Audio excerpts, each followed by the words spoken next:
Welcome to a new and very strange world of nature.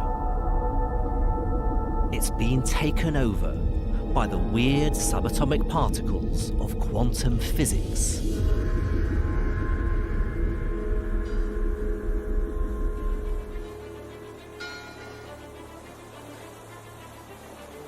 As a physicist, I've spent my working life studying how these particles behave in the laboratory. But now I'm heading out into the natural world. I'm on a mission to prove that quantum physics can solve the greatest mysteries in biology. This is a real adventure for me. I'm very much out of my comfort zone, trying to apply the very careful ideas I'm familiar with in a physics laboratory to the messy world of living things. I believe that quantum physics could hold many of life's secrets. That deep in the cells of animals, particles glide through walls like ghosts. That when plants capture sunlight, their cells are invaded by shimmering waves that can be everywhere at the same time. And that even our human senses are tuning in to strange quantum vibrations. In the fantastic world of quantum biology, life is a game of chance, played by quantum rules. This is what I hope to convince you of, to show you that quantum mechanics is essential in explaining many of the important processes in life, and potentially that quantum mechanics may even underpin the very existence of life itself.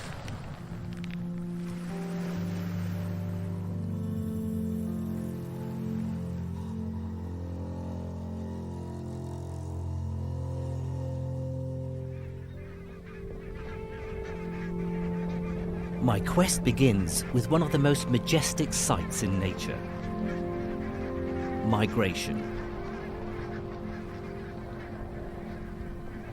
Every winter, barnacled geese arrive right on cue at the same Scottish river. The end of an epic 2,000-mile voyage from Svalbard, high above the Arctic Circle. Of course, many birds head south for winter, then back home for summer. But for decades, exactly how birds navigated with such accuracy was one of the greatest mysteries in biology. So the most recent discovery has caused a sensation. In the past few years, one species of bird has helped create a scientific revolution. I was one of many physicists who were shocked to discover that it navigates using one of the strangest tricks in the whole of science. It utilizes a quirk of quantum mechanics, one that bamboozled even the greatest of physicists, from Richard Feynman to Albert Einstein himself. So you might be surprised to discover the identity of this mysterious creature. Say hello to the quantum robin.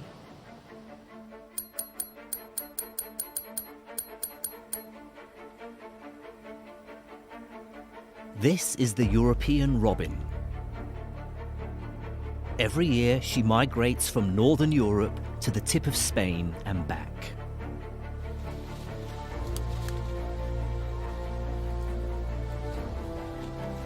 In this laboratory in the woods, biologist Henrik Moritzen is trying to solve the mystery of how she does it.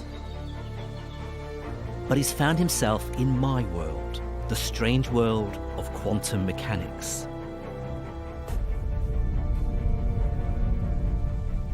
Quantum mechanics describes the very weird behavior of subatomic particles.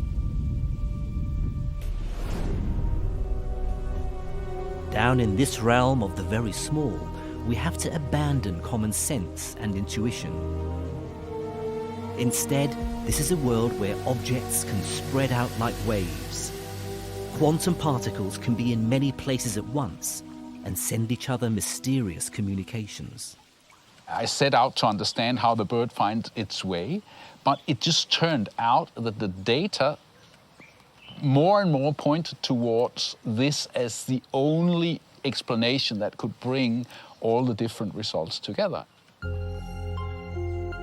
Henrik's investigating a long-standing theory that robins navigate by the Earth's magnetic field. His laboratory is an ingenious magnetic birdcage. And these plastic cones, lined with scratch-sensitive paper, provide the key measurements.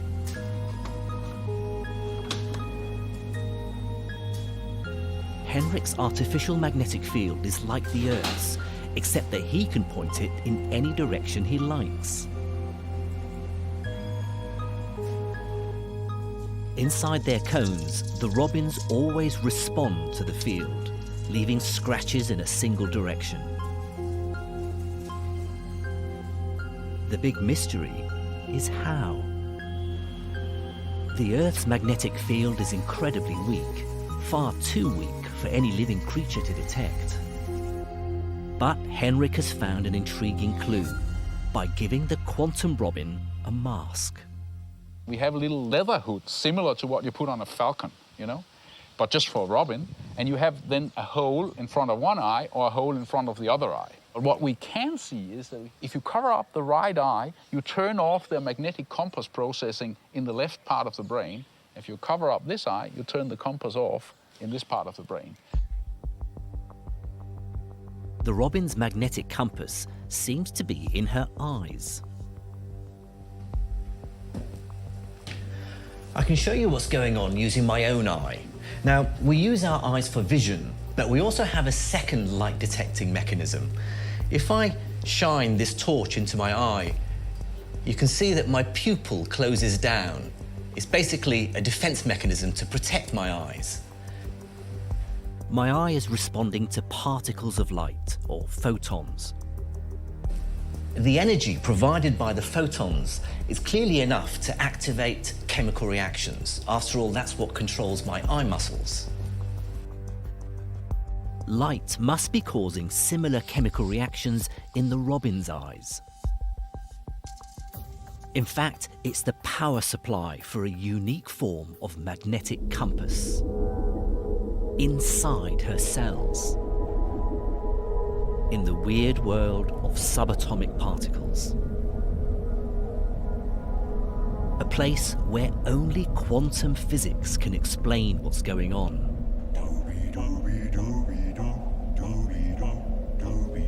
To see why, imagine the chemical reactions in the robin's eye taking place in mountains and valleys of energy. To get a reaction to start, you have to push molecules to the top of a mountain. Thanks to Henrik's experiments, we now know that light does most of the hard work.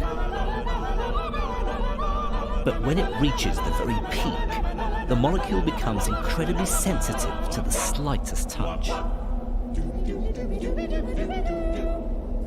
The key point here is that the robin's chemical compass is now balanced on an energy peak between two valleys.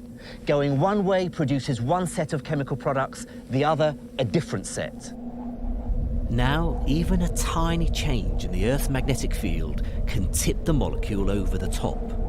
But the way this happens defies common sense. The final piece of the puzzle depends on one of the truly mind-boggling ideas in physics. But don't worry if you find it hard to understand. Even Albert Einstein called it spooky. The idea is called quantum entanglement. It involves particles that seem to communicate faster than the speed of light. In 1935, Einstein published a famous paper arguing that it was impossible. But Einstein was wrong. In recent years, extremely delicate experiments have shown that subatomic particles really are entangled. It means they can subtly and instantaneously influence each other across space. And now it seems the same thing is going on inside the robin's eye. When a photon enters the robin's eye, it creates what's called an entangled pair of electrons. Here's how it works. Each electron has two possible states. For simplicity, I'm choosing to call them red and green. Now, here's the weird thing. Until I measure it, it's neither one nor the other, but both at the same time. Think of the electrons like spinning disks. They're simultaneously red and green. But by firing a dart, I can force the first electron to be one or the other. So far, it's just a game of chance. I don't know what I'll get until I try it. So I know my first electron is red. Suppose I now measure the second electron. You'd think I'd have a 50-50 chance of getting red or green. After all, that's what you'd expect in the normal, everyday world. But you'd be wrong. In quantum entanglement, the electrons are mysteriously linked. For example, if I get red on the first, I always get red on the second.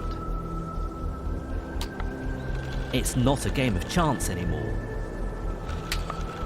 It's as if the first electron is telling the second one what to do. That's why Einstein called it spooky. The electrons seem to know that they should both have the same color, no matter how far apart they are. The really important part is that the two electrons needn't be the same color. They can be entangled in a different way, so that if the first electron is red, the second one is always green.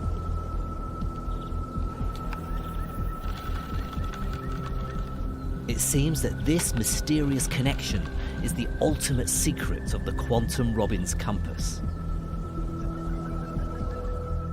Because the direction of the Earth's magnetic field can influence the outcome.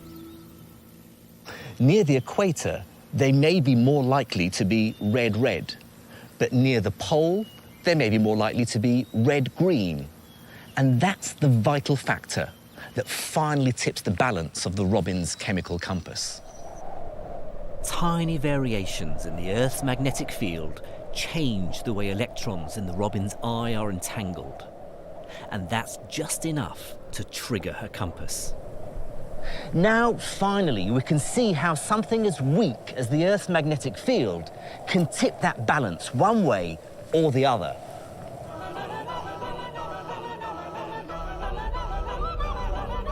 If the message changes, the chemical reaction tips a different way,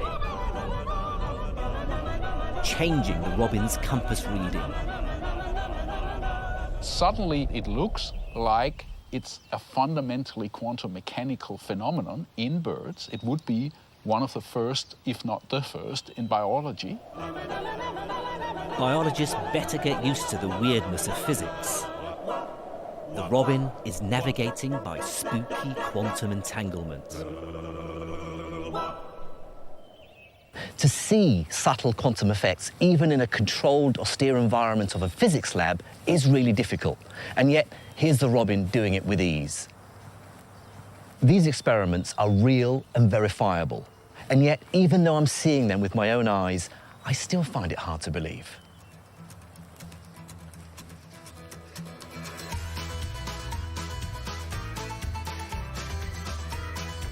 Bird navigation has brought physics and nature together as the science of quantum biology.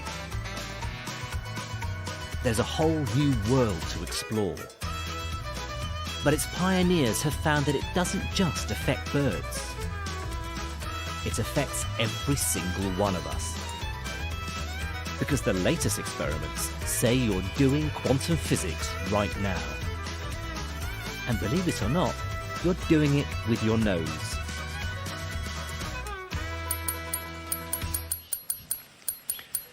Hello, Jim. Hello. Hello, little girl. Hello. Our sense of smell is remarkable and quite different from our other senses of sight and hearing. Among the thousands of scents that we can recognize, many of them may well trigger very powerful memories and emotions. It's as though our sense of smell is wired directly to our inner consciousness. It's also different in another way. The other senses of sight and hearing rely on us detecting waves, light and sound. But our sense of smell involves detecting particles, chemical molecules. Recently, scientists have begun to realise that when it comes to our sense of smell, something very mysterious is going on.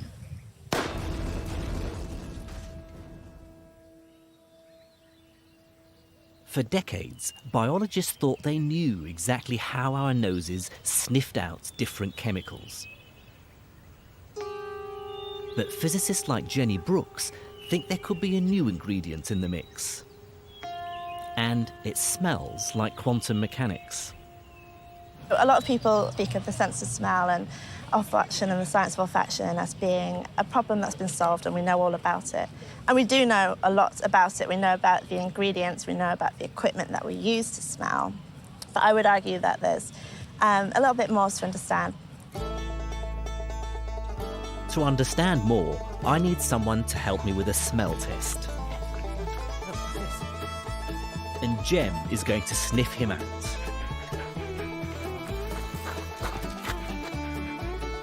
Every human being gives off a cocktail of chemicals.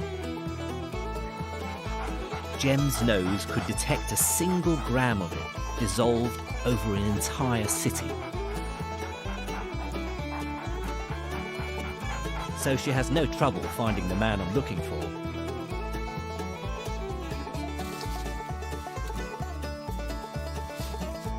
Meet Colin the gardener, a man who's used to smelling the flowers. Right then, Colin, I'm going to put your sniffing skills to the test. Cool. I've got a selection of chemicals here, and I want you to tell me what they remind you of. Okay. I'll start you off easily. Oh, that's like a minty vapor rub. It is, yeah. Sort of thing, like, yeah, this is sort of what you'd rub, menthol. Menthol, Yeah. yep. But it's that essence. Right, here's the next one. So you should be able to recognise this one. That's baking with my daughter. Mm-hmm. Icing sugar, sort of thing. Vanilla. Vanilla, yeah.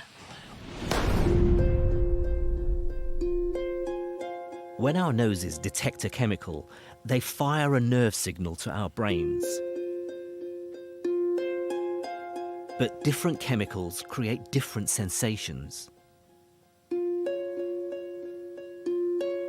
The standard explanation for this is to do with the shape of the molecules.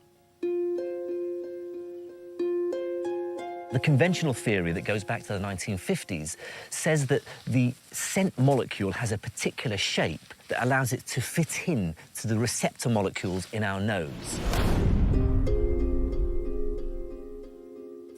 If it has the right shape, it's like a hand in a glove or a key in a lock. In fact, it's called the lock and key mechanism. With the wrong shape, it won't fit into the receptor. But with the right shape, it fits into the receptor, triggering that unique smell sensation. Different receptors are wired to different parts of our brains. So, when a menthol molecule locks into its specific receptor, it triggers that minty fresh sensation. But the lock and key theory has always had a problem. And Colin's next test will show you why. OK, how about this one? Quite strong smell. Oh, that's yeah. What does it remind you of? What does it conjure up? What memories? I think Christmas cake. Yeah, marzipan. Yeah, that's it. Yep. It's almonds. Very, yeah. Colin identified the smell of marzipan or almonds. In fact, it's due to a scent molecule called benzaldehyde. What I didn't give him to smell was this other chemical, cyanide. Both benzaldehyde and cyanide have the same smell. They both smell of almonds. But these molecules are both very different shapes. So the lock and key mechanism as an explanation for how we smell can't be the whole story. So why would two molecules with different shapes smell the same? Quantum biology has a head-spinning explanation. it says our noses aren't smelling chemical molecules. They're listening to them. It's not just the shape of a scent molecule that matters. Let's take a closer look at this model of a cyanide molecule. The white ball here is a hydrogen atom, and the grey sticks are the bonds that hold it together with the carbon and nitrogen. But the reality isn't as simple as that. I can give you a better sense of what's going on if we look at this larger white ball. You see, atoms don't just sit still. The bonds that hold them together are like vibrating strings. And that gives us a whole new way of thinking about smell. The bizarre new quantum theory of smell is all about vibrating bonds.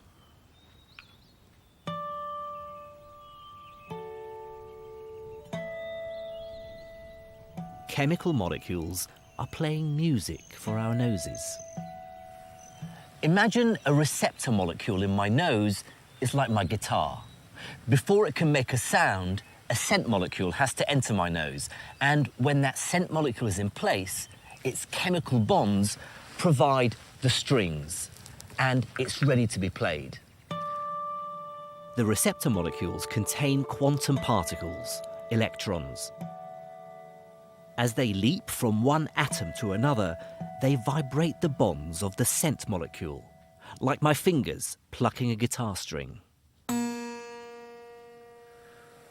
What's remarkable about this theory is that it tells us our sense of smell is about the vibrations of molecules, or wave-like behavior, and not so much about the shape of a particular scent molecule. Our sense of smell may be much more like our sense of hearing. A particular molecule, say that of grass, will vibrate at a particular frequency.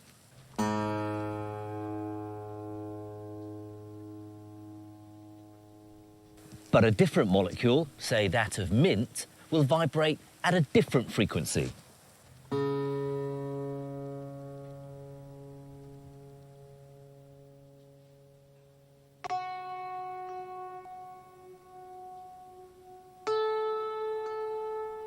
This would explain why cyanide smells like almonds.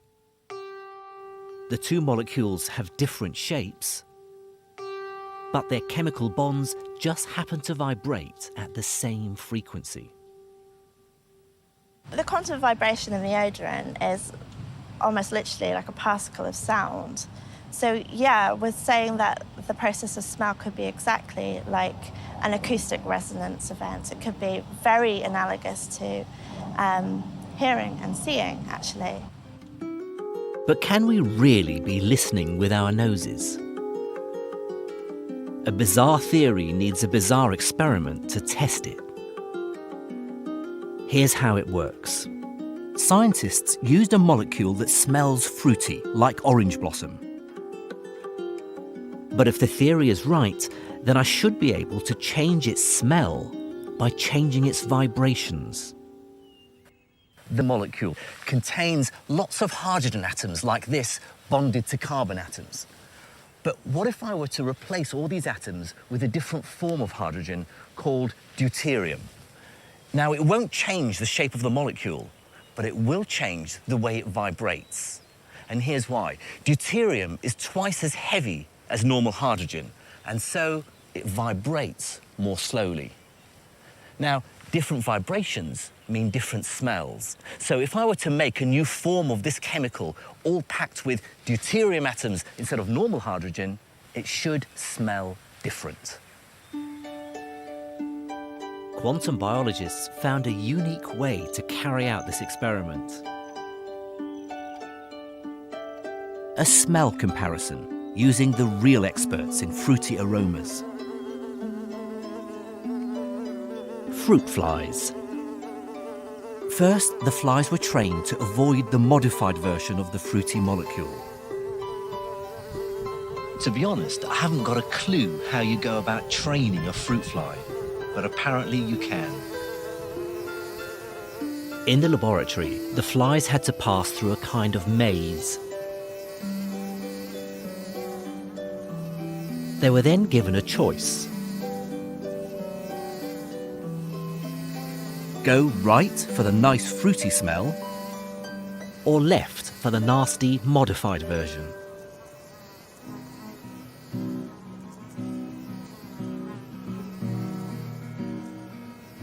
They could definitely smell the difference. They always preferred the original and turned right.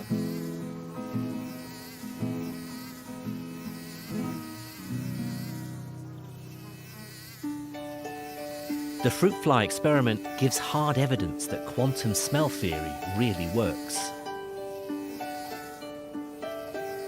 But ultimately, it works in harmony with the lock and key theory. First, the scent molecule fits into the receptor. Then those molecular vibrations take over. Incredible as it seems, flies, humans and dogs may be smelling the sound of quantum biology. Our sense of smell is fascinating and mysterious as it is. But to think that when I encounter a particular scent and that sets off a whole wave of memories and emotions in my mind, that it's underpinned, that it's triggered by quantum mechanics, I think makes it even more remarkable.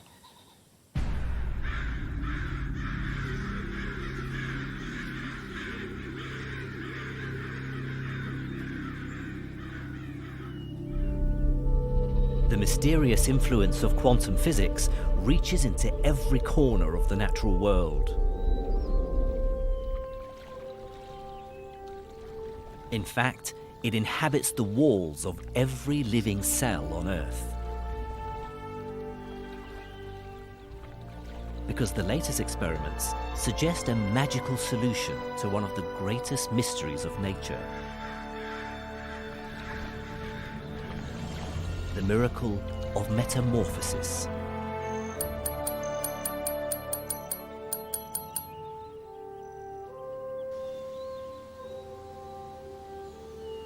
The transformation of a tadpole into a frog has never been fully explained.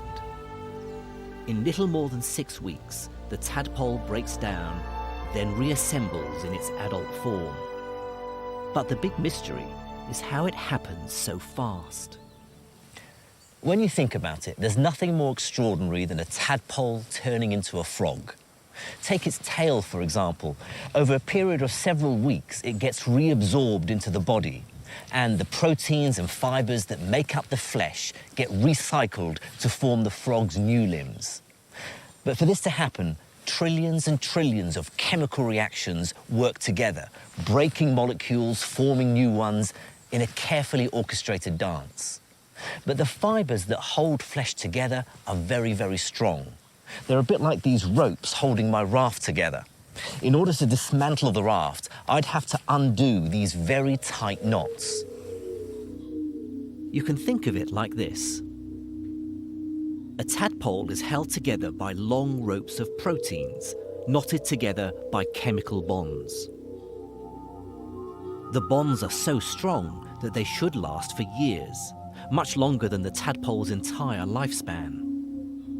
So how can it turn into a frog in just a few weeks?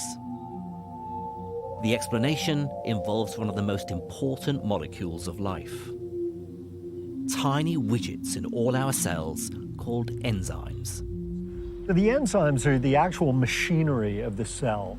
They're actually the little machines inside cells that do the chemical transformations that are involved in everyday life. They're absolutely crucial. And the reason they're so crucial is because what they're able to do is to accelerate chemical reactions by enormous amounts. Let me show you just how quickly enzymes get to work. Inside this bottle is a substance called hydrogen peroxide. You're probably most familiar with it as the chemical used to bleach hair. In fact, I obtained this sample from my local hairdressers.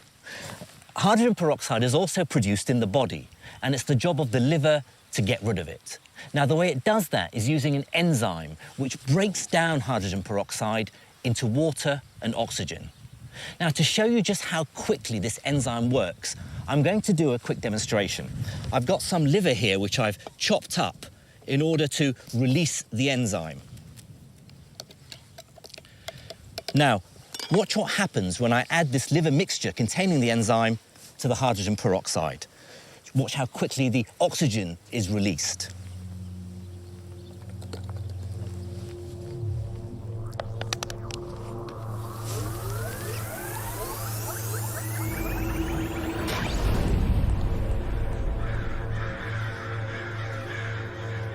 Just 100 grams of liver fired my rocket nearly 20 feet. Liver enzymes make the breakdown of hydrogen peroxide incredibly efficient. It happens 1 trillion times faster. That's 1,000,000,000,000 times faster than it would otherwise. In metamorphosis, it's enzymes that dismantle the tadpole's tail. And that means breaking down an incredibly tough protein called collagen. So collagen is one of the most important proteins of the biological world. It's the protein which actually gives that resilience, that elasticity to tendons, to cartilage, and of course to our skin as well. And in the tail of the tadpole, it provides the kind of scaffold, right, that supports that structure. Now, when the tadpole is transformed into the frog, what you need to do is to essentially have an enzyme, collagenase, which will literally snip the collagen down into small pieces and thereby take that scaffold apart. But how do enzymes break chemical bonds apart so incredibly fast? Let me show you why it's a problem only quantum biology can solve. Think of it this way. All these different parts of the knot are like subatomic particles, electrons, protons, that hold the different parts of the molecule together. Now, to untie the knot, enzymes have to move protons about. But as you can see, this takes quite a bit of effort and a lot of time if there are many, many knots to unpick. Physicists have a fancy way of saying, put in effort to get something done. They say you have to overcome an energy barrier.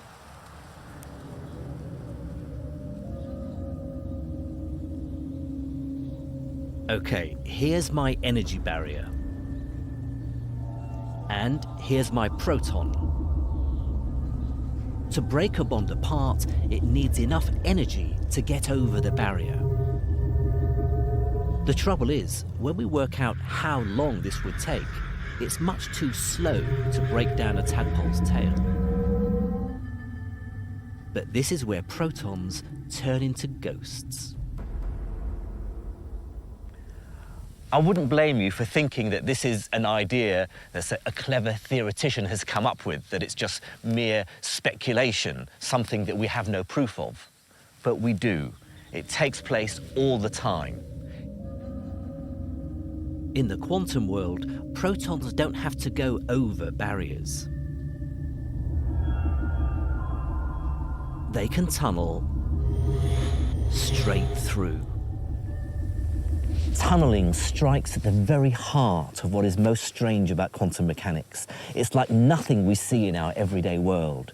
A quantum particle can tunnel from one place to another, even if it has to pass through an impenetrable barrier. They're not solid objects like balls in our everyday world. They have spread out, fuzzy, wave-like behavior that allows them to leak through an energy barrier. A particle can disappear on one side of the barrier and instantaneously reappear on the other. In nuclear physics, this effect is a proven fact. Without quantum tunneling, the sun simply wouldn't shine.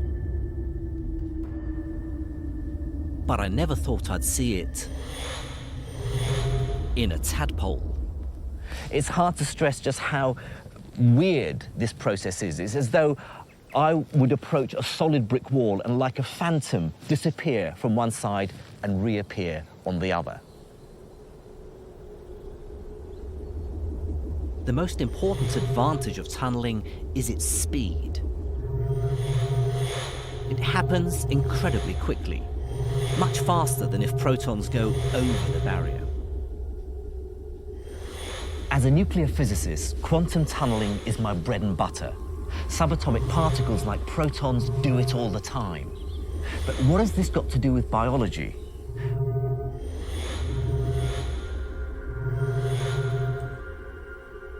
The answer is that without quantum ghosts, the metamorphosis of a tadpole would be impossible.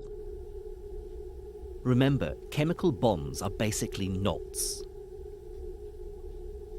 Tunneling unties them fast. Have a look at these two knots. Now, on the face of it, they look identical, but there's a subtle difference.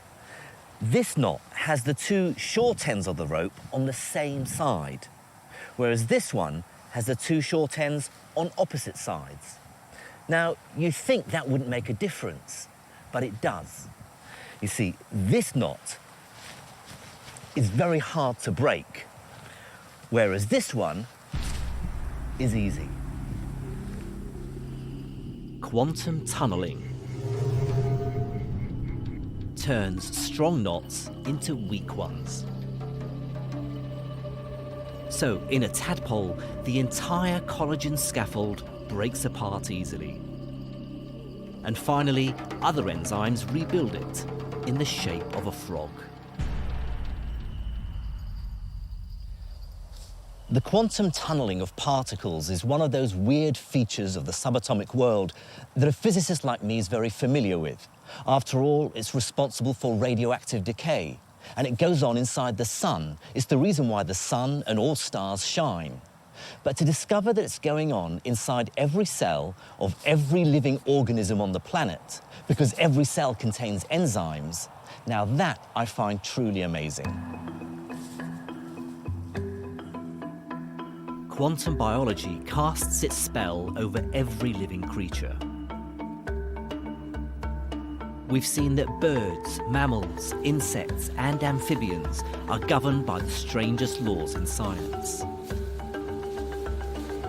But the most dramatic recent breakthrough concerns the single vital process on which all these forms of life depend: the conversion of air and sunlight into plants.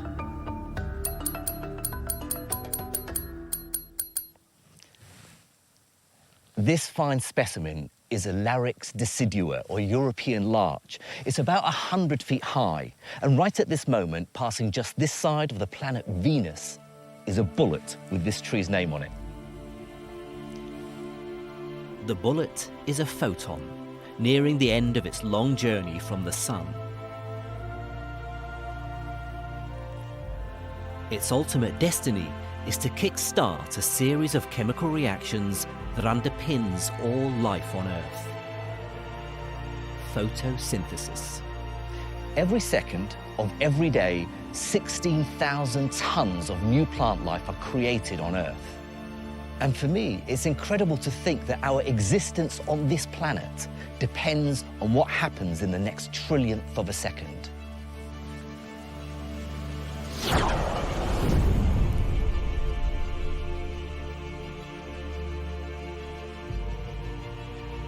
The crucial first stage of photosynthesis is the capture of energy from the sun. It's nearly 100% efficient, vastly superior to any human technology. But the way that every plant on Earth achieves this is one of the great puzzles in biology. When it turned out that quantum weirdness might hold the answer, physicists could hardly believe it.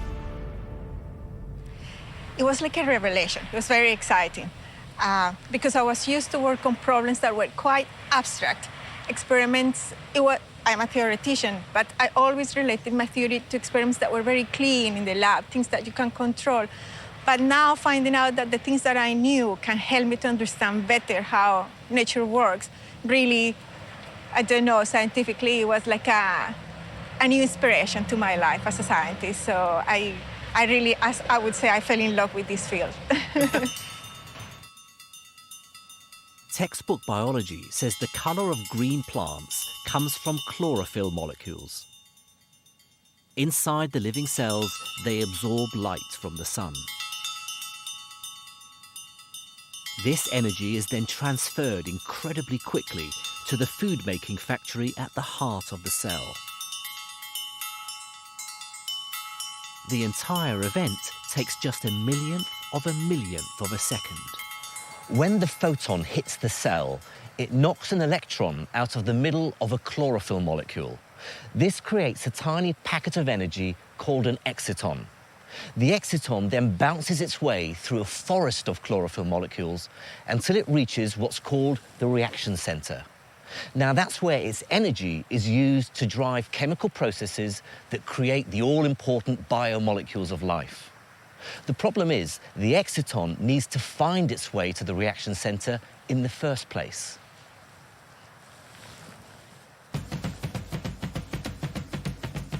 Textbook biology can't explain how the exciton does this. Because, of course, it doesn't know where it's going. It just bounces around like a pinball in a process called a random walk. Sooner or later, it'll pass through every single part of the cell. But this isn't the most efficient way to get around. Because when the exciton eventually does reach the reaction center, it's by pure chance.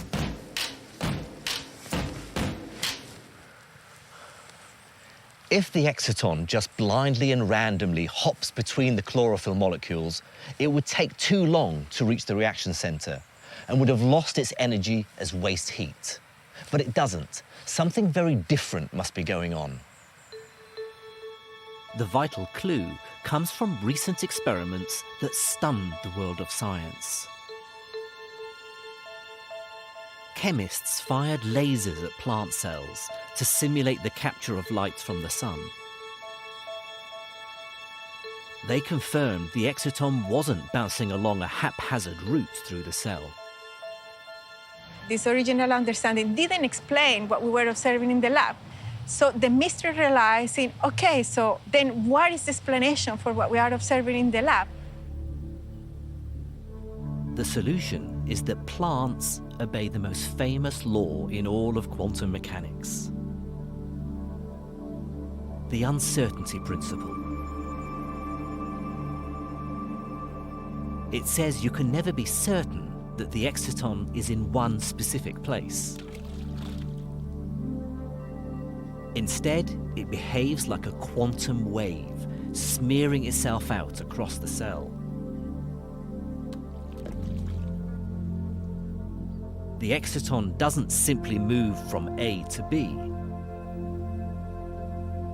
In a bizarre but very real sense, it's heading in every direction at the same time. It's spreading itself out as a wave so that it can explore all possible routes simultaneously. This strikes at the very heart of what's so strange about quantum mechanics. The exciton wave isn't just going this way or that way. It's following all paths at the same time.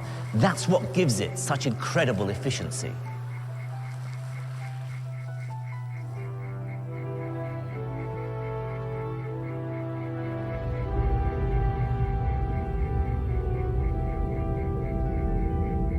The beauty of it is,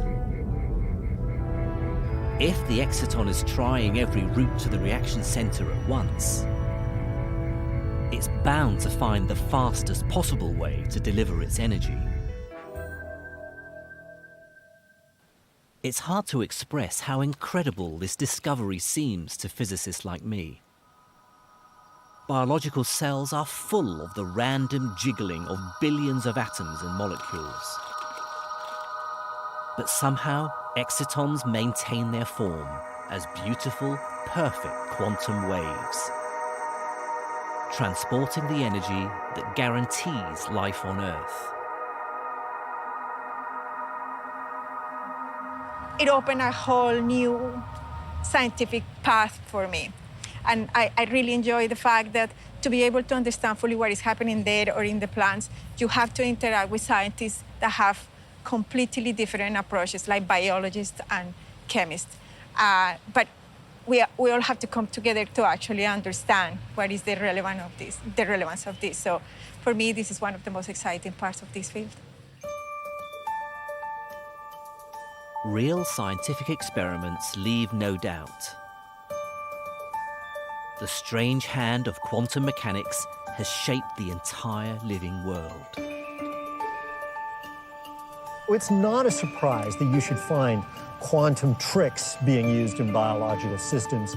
The reason is because they're better.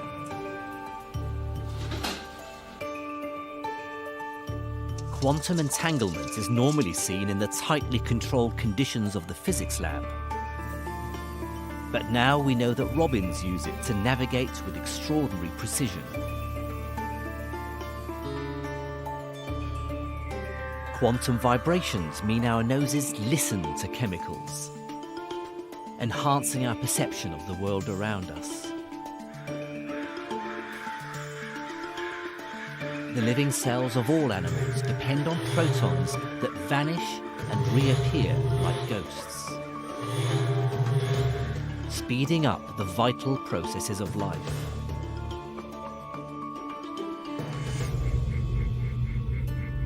And photosynthesis reveals the big picture. A shimmering world where quantum waves capture the sun's energy in an instant. Sometimes people say, but physicists have been looking for this for decades. Well, biology has had millions of years. The ultra-modern science of quantum mechanics is an ancient fact of life. For the end of my journey, I want to take these ideas to their logical conclusion. Of course, as a scientist, any speculations I have to be backed up by careful experiments. So I want to concoct a thought experiment that helps me to answer the biggest biological question I can think of. Does quantum physics play any role in the mechanism of evolution itself?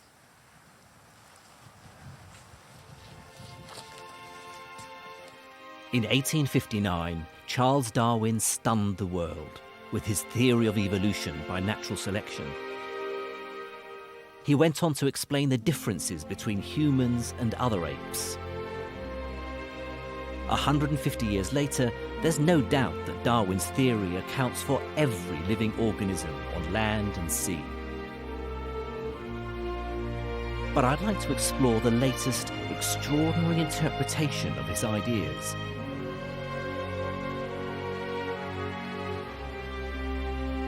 Could there be a quantum theory of evolution?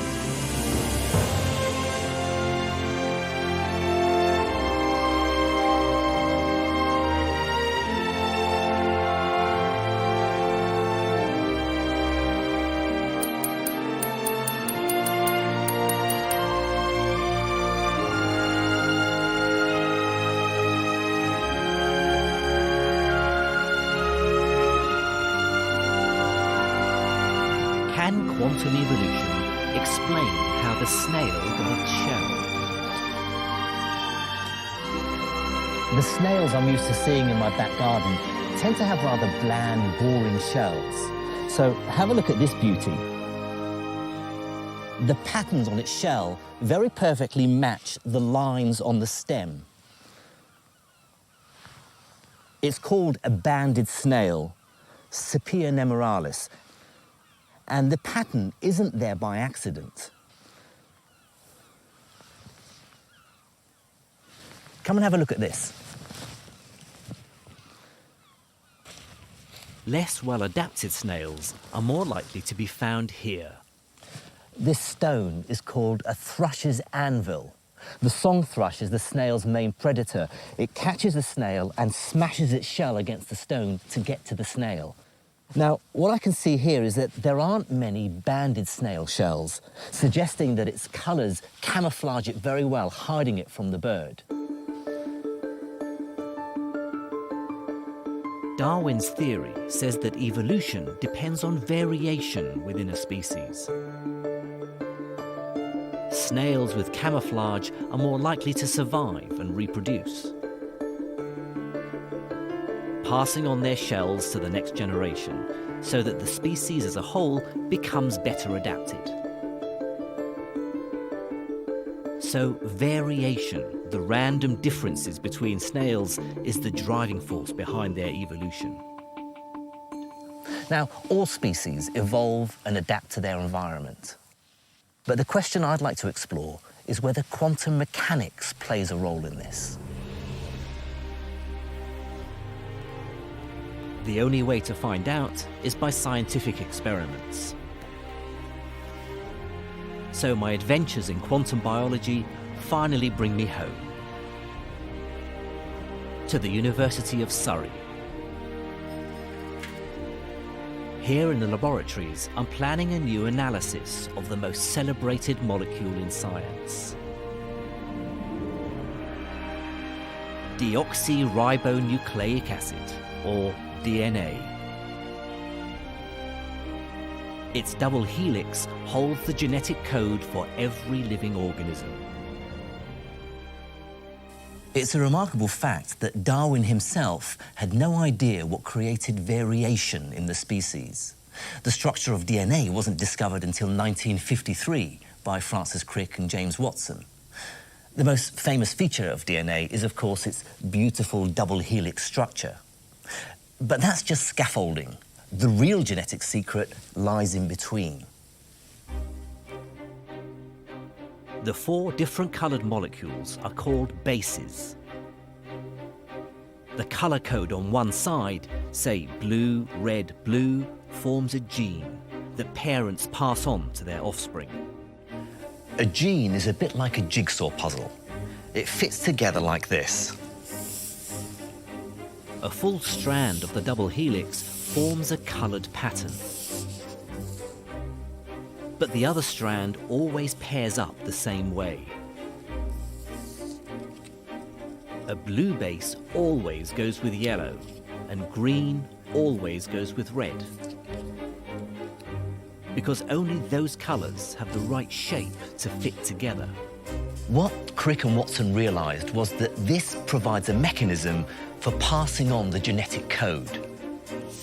When cells reproduce, the 2 strands of DNA separate, ready to be copied.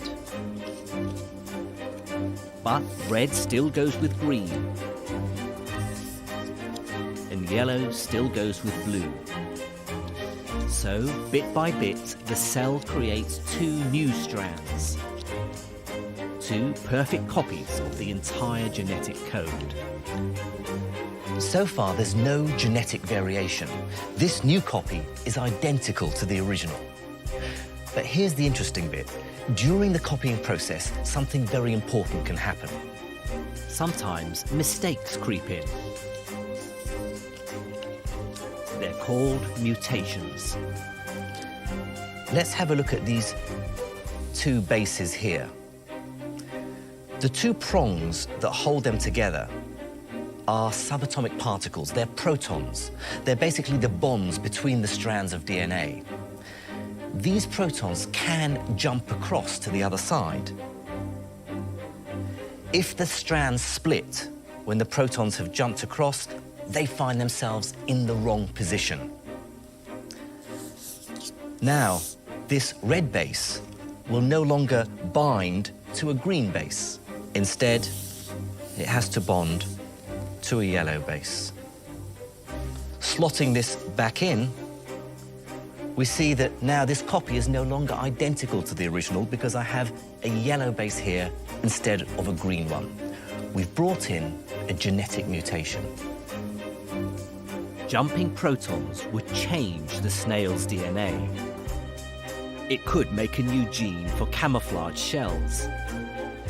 The question is, how do protons jump? It's my belief that quantum spookiness can take over. Now, for these mutations to take place, the protons have to overcome an energy barrier. And if you remember what happened with enzymes, well, you can probably guess what's coming next. Protons can behave as if barriers don't exist. They tunnel straight through. But does this ghostly effect really happen? My colleagues in biology are already looking for the very first evidence of quantum mutations. Biologists didn't really even know about quantum mechanics, so when you tell them that, particles can be in two places at once, they kind of say, well, not in my cells, they can't. Our experiment involves samples of bacteria. The first sample is prepared in normal water, containing hydrogen nuclei, or protons. When the bacteria reproduce, we simply count the mutations. But if our theory is correct, then we should be able to change the rate at which mutations occur. Remember how we tested the quantum theory of smell? What if I replace the proton with its big brother, the deuteron? This is the nucleus of an atom of deuterium.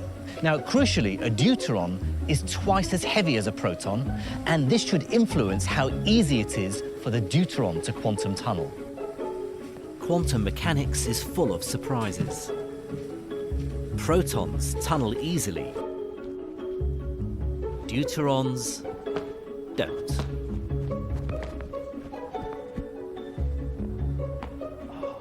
These heavier particles are much more likely to bounce straight back. So the second sample of bacteria is prepared in heavy water, which is full of deuterons. Our theory says you should get far fewer mutations. And so far, the results are extremely encouraging. The preliminary experiments that we've done gives us a hint that the mutation rate is indeed depressed in deuterated water. We find that it is lower. So my hunch is that we're right, but we'll have to wait a little while before we're sure. Final proof lies in the future. Even if we're right, quantum tunneling is a rare form of mutation. But our results promise hard evidence for a new explanation of one of the most fundamental processes of life. Even the merest possibility of a new quantum mechanism for evolution itself is tremendously exciting. In fact, the story of quantum biology is only just beginning. What the frog, the robin, the fruit fly, and the tree have shown us is that real quantum effects are going on in nature all the time. And if there's anything we've learned from the history of quantum mechanics, it's this: we can never be certain where new discoveries will take us next.